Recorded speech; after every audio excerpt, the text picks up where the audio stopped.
Attention, all curious minds, innovators, and trendsetters. It's time to pause, lean in, and get ready for an extraordinary journey as we dive deep into the fascinating realms of life, technology, entertainment, and business. Let's explore, learn, and grow together. Brace yourselves, for the next thrilling episodes of Hipther Talks is about to take off. Counting down from 10, 9, 8, 7, 6, 5, 4, 3, 2, 1. And here we go. Hi everyone, Zoltan here. We're back again this week at Hipther Talks. We are blessing the microphone again. And this time, this something serious we're going to talk about. It's the e-Residency program of Estonia. And what better way to talk about such topic than with Meliisa Palipea, PR and Community Manager at e-Residency Estonia. Hi Meliisa, nice to have you here. Hi, Zoltan. Good to see you again. Thanks for having me. All right, it's good to have you here. Yeah, we met Meliisa a couple of weeks ago when we were in Tallinn to host our conference. And before we dive into the episode, I just want to give the floor to you to share a few words about yourself, how you got to manage the PR and community at e-Residency, and is it okay if I say just e-Residency and not also add Estonia, because I think it's the only one on our planet, right? Yeah, that's absolutely fine. We're known as e-Residency. E-Residency of Estonia is just the long name, but yeah, everyone knows us as e-Residency. All right. Okay, so just share a few words about yourself so our audience gets to know you. Sure. So I've been with the e-Residency team for more than 5 years now. Before that, I actually worked at an agency, a PR and marketing agency. So I did similar stuff there, but for different brands. And for me, it's very important to do work that is value-based. So I was looking for a new challenge into a program or an organization that I would really believe in. And it just so happened that e-Residency was looking, and the stars aligned. And so I joined the team at first as community coordinator. And then as time went by, I was doing more PR work as well. And it's actually very interconnected, as in my role, I'm also finding opportunities for e-residents to do public speaking, get them in the media, and all sorts of PR work. So in that sense, it went organically. And before that, I was in the public sector. So I've been public sector, private, back to public. And basically a very international career working with people all over the world. All right, thank you so much. So let's begin then, right? So my first question would be about, of course, the Estonia e-Residency program. So could you give us a brief overview of this program and what are the main objectives of this e-Residency program? Sure. For that, we have to go back 10 years when e-Residency was launched. It's our 10th anniversary end of this year, so it's a big year for us. Congrats. Thank you. And well, actually, to be more precise, we should go back more than 20 years when Estonia became digital. So what happened was when we gained our independence back, the government had an option on how to start over. And so Estonia started over completely digital. So from the blank start, we already started this digital government. And I think that's the thing that actually gives us an advantage is the infrastructure. So when we talk about e-Residency, what it does is it gives access to this digital infrastructure that Estonia has built over these years. So what that means is us as Estonians, we have a digital ID card. We've had this for a very long time. We can log in to all the online platforms, both public and private. But because we like to say compact, not a small country, population of 1.3 million. So we wanted to sort of export that and give more people around the world the opportunity to use this infrastructure that we've built.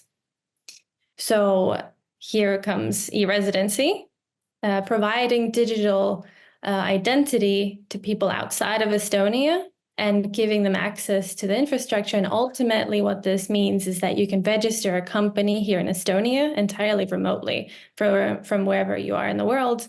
And not only register it remotely, but run it remotely. With the digital signature, you can, file your taxes, sign documents, hire people.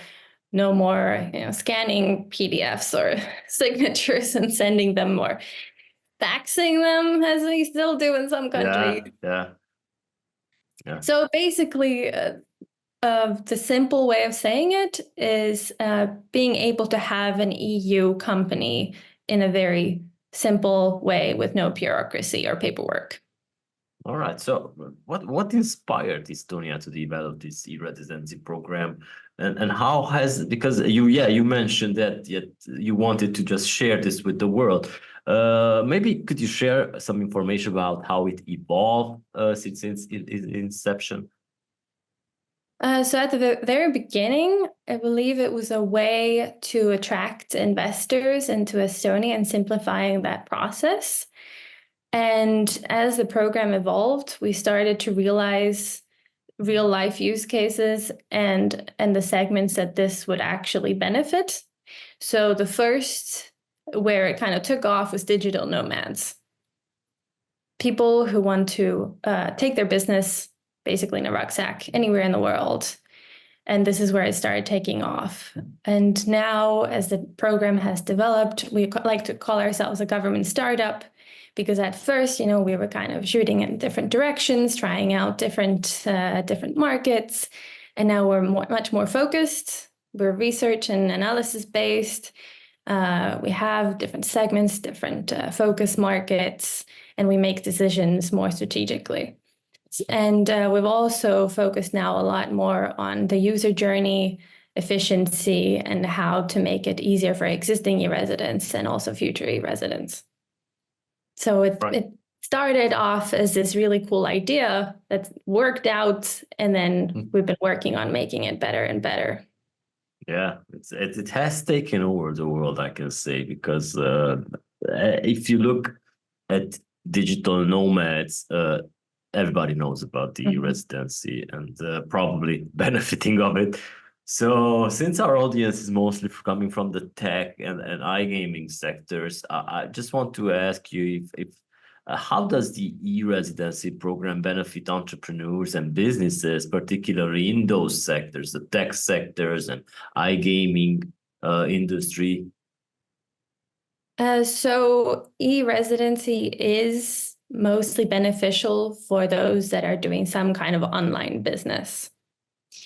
So in the tech industry, most e-residents are in tech. Most of them are in, digital marketing, engineers, anything that's online based. It simplifies the process of running your business. And when we talk about esports or iGaming, it provides a secure and trusted EU entity, whether it's for the players or the organizers or sponsorship or content creators, to have this trusted EU entity that they can run this business through. Also being able to have access to business banking. I believe quite a large percentage of the industry upcoming are from various African countries that may not have access to business banking, and having an e-residency EU company simplifies that and gives more opportunities to those who want to build their career in this industry.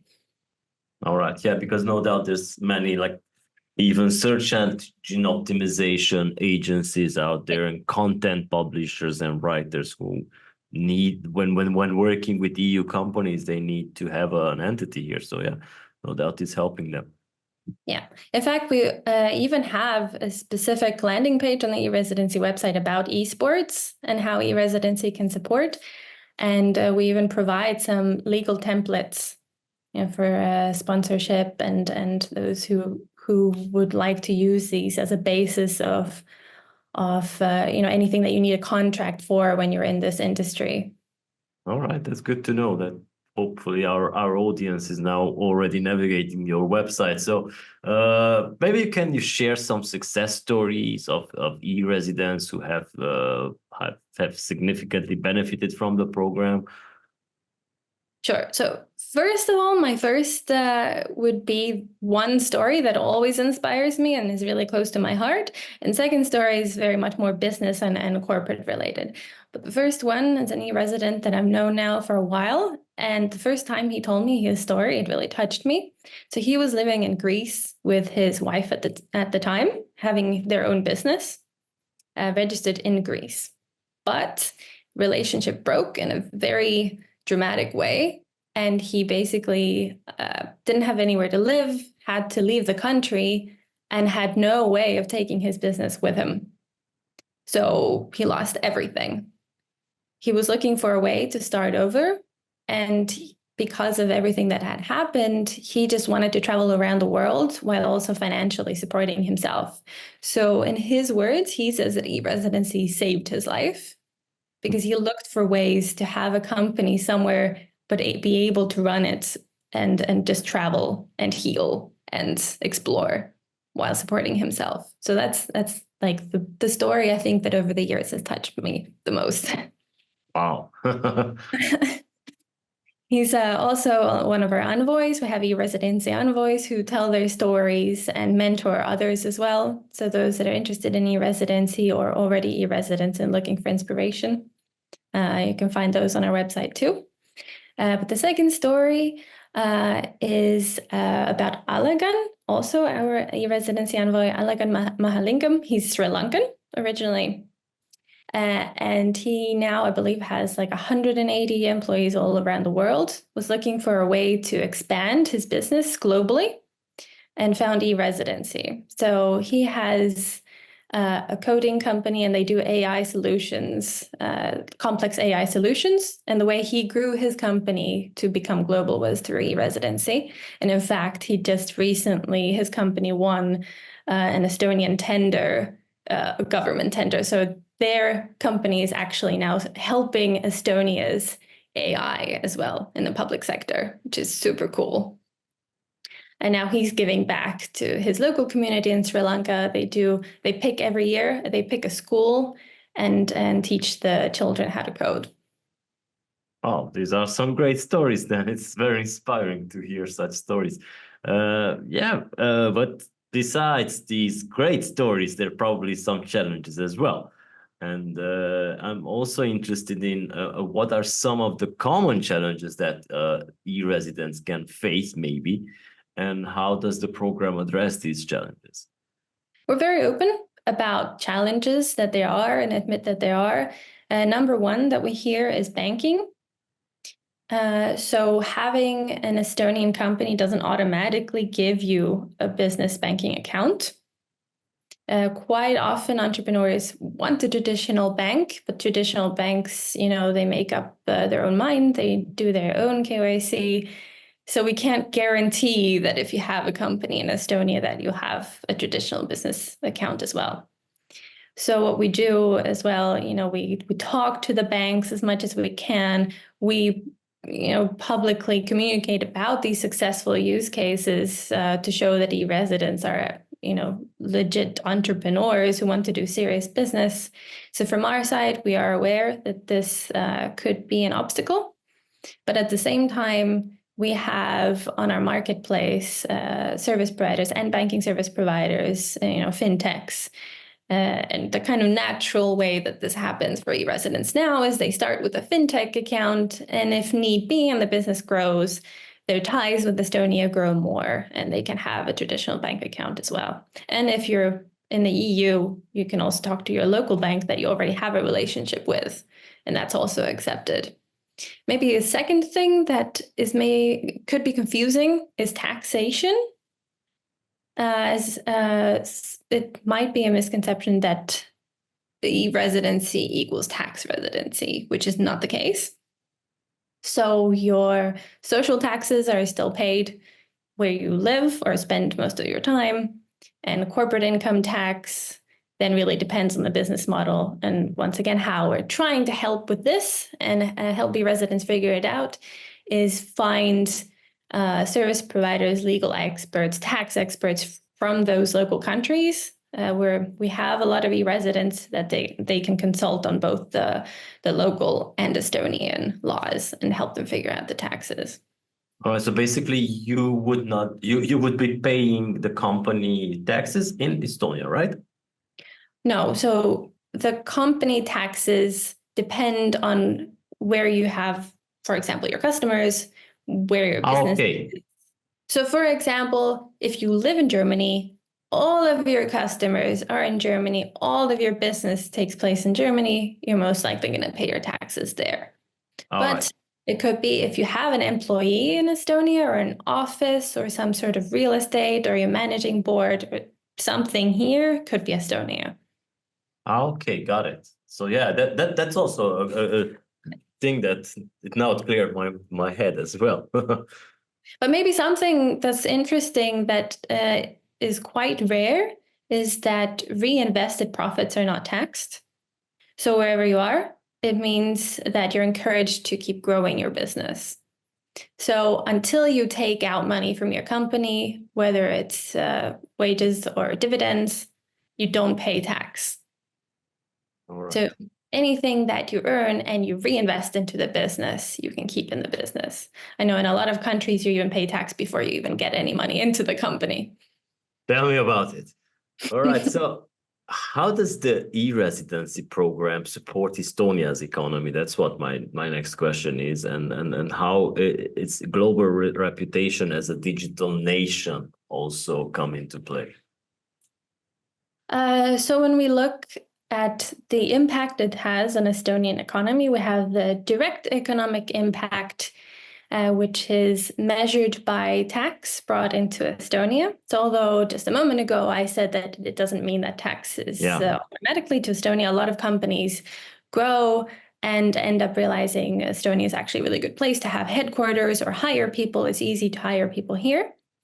So taxes through the corporate income tax, dividends, or wages, social taxes, but also the state fee when you first register. All of those now over the time have brought Estonia about 230 million in cumulative tax revenue. Last year, it was more than 67 million, just purely from e-residents. And now something that this doesn't include is service providers in our marketplace. A lot of companies have emerged just from starting to serve e-residents because they saw an opportunity, for example, providing a legal address, legal advice, accounting for e-residents. So this is also creating jobs, creating companies, and bringing more tax revenue into the country. So there's also the side of soft power, which means we have entrepreneurs from 185 countries around the world that are connected to Estonia. And, once you have a business in a country, you're invested in this country. And this is a matter of, national security too. All right. Okay. Well, your second question was about the kind of digital nation identity. Yes. So from research, we found out that e-residency is actually the second biggest kind of trademark that's known about Estonia. E-Estonia is the number one. E-residency is the second thing that's known about Estonia all around the world. So we're kind of the poster child for Estonia. All right. So yeah, e-Estonia is also something which is very interesting, where you can apply for a digital citizenship, as I believe. I think it's about 6-month period or something like that to just get an invitation to head to the embassy and tell your story, something like that. I'm just like, from what I read, maybe you have some information about that as well. I believe we're talking about the digital nomad visa. All right. Yeah. So yeah, a couple of years back, Estonia came up with their digital nomad visa, which is now quite common around the world. But yeah, basically then with this, it's a simpler way for you to come and work here in Estonia. We also have a startup visa. So if you're a startup, you can spend time here, but also you can apply for employees to get a visa here through the startup visa. Man. And now there's a scale-up visa too. So we're really trying to bring in talent and diversify this business economy here. Having visited Estonia just a couple of weeks ago, I'm amazed about these facts and everything. Even one of our friends, the co-host from our morning show, the Weekly Huddle, has just now become an e-resident. He set up his company there a couple of weeks ago, and he was telling me even when they were looking for an office, where to rent an office because they want to hire people, and they're also when he was looking for a place to stay. Everything was digital. Like he just downloaded an app. He just pointed out which apartment wants to look at. He went there, visited. He liked it. He gave his approval throughout the app, signed the contract throughout the app, and he got the key. And he's moving in on the second day. That's wow. This is something you guys are really good at this stuff over there. Yeah, almost. I feel spoiled, like when I have to go to an office and then I'm complaining about it. I think the only one time I've had to go physically to a public office was the DMV when I had to get my international license. All right. Otherwise, I never have to go anywhere. I think it's also kind of the Estonian way of efficiency. Okay. That's good to know. So are there any upcoming developments or maybe features that you can share about the e-residency program and that are particularly maybe you are excited about? Well, we have a tax bot, so giving advice on taxes. Something that we're working on is a user portal. So when you apply for e-residency, you can see your journey, and you can get help and you can see the steps of you applying to you creating your company and the kind of timeline. We are trying to shorten the period it takes from application to actually receiving your e-residency.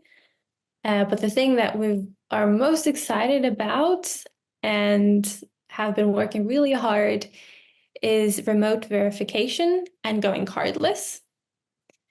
So the remote verification pilot is happening next year. That means that existing e-residents in the EU can then renew their card through remote verification. This is the first step. But ideally, in the future, we would really like to see e-residency going completely cardless. And, with the EU wallet coming up, we're a part of these work groups and talking along, and we're very excited about this. All right. That's how long is the timeline when you file an application until you're approved? So from the application, it's 30 days that the police have to look over your application to do a background check. And it's generally shorter, but we can't promise it out. And then depending on your pickup location, it takes around 2 weeks to have it sent to that pickup location. And then you set up a date where you go to the embassy or pickup location to get your card. Wow, so that's maybe 2 months. And that's the longest thing that it takes. Once you've got your card, you can register your company. We set a world record on stage a couple years back. An e-resident registered their company in 15 minutes and 33 seconds. Wow, that's very fast. Wow. Yeah. All right. And we know that once, if the time that it takes to apply and get your card, if we shorten that, then we can increase the number of companies that are created. Yeah, definitely. And since you said that you also have the marketplace ready to cater for these new e-resident, then it makes it even faster for them to just open an account and everything. So it's wow. That's good to hear. So I'm sure that our audience are now very much likely looking into e-residency, and maybe can you tell how potential applicants can get started with the e-residency program, and what advice would you give them for those considering it?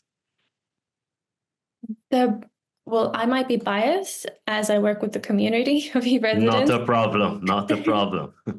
I would say join the community channels, whether you're on Facebook or WhatsApp or Discord, and talk to other e-residents. We have community leaders that can share their experience.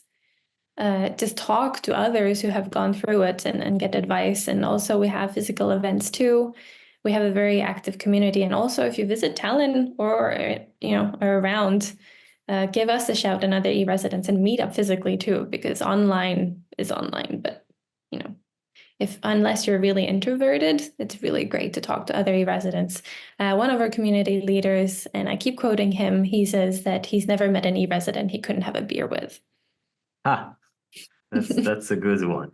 All right, so we just woke up in 2024 started. We blinked once, it's already July, and now we blink once again, it's already Christmas again. So what would be the best case scenario for e-residency at the end of the year? You begin celebrating the 10th year anniversary, or? Well, yeah. At the end of the year, we'll be celebrating our anniversary, and hopefully we'll be further along in these developments and the remote verification and the cardless. That's from the product development side. And obviously we're looking to have more e-residents and more companies ultimately. So we're looking, these are just our kind of KPIs that we're going for. All right, so our audience, please consider this as an open invitation to join the program. And Meliisa, thank you so much for your time. Maybe if you want to give some shout outs to some favorite e-residents you might have, be my guest. Oh, I can't do that. There's too many. But to all of our envoys and community leaders, a big thank you. And to future e-residents. And you can always reach out to the team too. Give us a shout out, and we're happy to connect. We also, our business development team, they do consultation calls for those that are really serious about their business. All right. We're here. That's short and sweet. Thank you so much, Meliisa, and thank you for our audience for joining. We will be back next week with more crazy stuff. Take good care. Bye. And that's a wrap for this section of Hipther Talks. Thank you for being a part of our journey today. Don't forget to tune in next week for more insights and discussions. Stay connected with us on Spotify, YouTube, Google Podcasts, Amazon Music, Apple Podcasts, and more. Until then, keep exploring and keep growing. We'll see you next time.